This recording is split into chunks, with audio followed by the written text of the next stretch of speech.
Tous ces poulets sont aujourd'hui consommés en Russie, mais avec l'entrée du pays dans l'OMC prévue pour juillet prochain, certaines de ces volailles pourraient bien se retrouver dans les assiettes de consommateurs étrangers. De nouvelles perspectives pour les entrepreneurs russes qui vont voir s'ouvrir des marchés dans le monde entier avec des droits de douane très réduits, mais aussi des craintes car cette ouverture signifie que des sociétés étrangères pourront exporter en Russie et modifier le marché intérieur.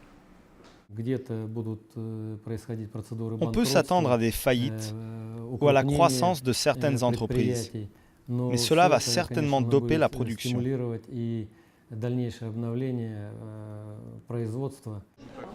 De nombreux entrepreneurs craignent de devoir mettre la clé sous la porte à cause de la concurrence étrangère.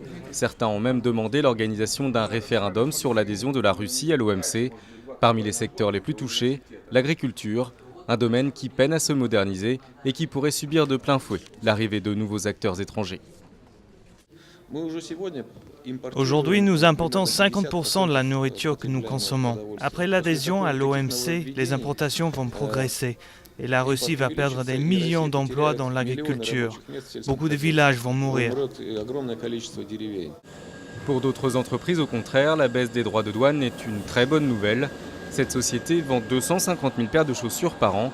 L'OMC, elle s'y est préparée depuis 2006 en appliquant les mêmes conditions douanières que les autres pays membres de l'organisation, avant même la signature d'un accord.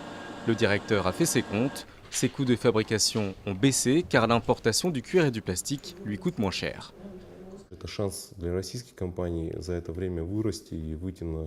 C'est une opportunité de croissance pour les entreprises russes, une opportunité pour passer au niveau supérieur.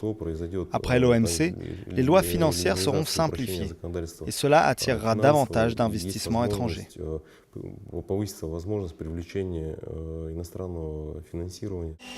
S'il est trop tôt pour chiffrer l'impact de l'adhésion de la Russie à l'OMC, la Banque mondiale, elle, affirme d'ores et déjà que cette nouvelle donne permettra aux firmes russes d'améliorer leur productivité, un gain qui pourrait représenter à long terme plus de 160 milliards de dollars.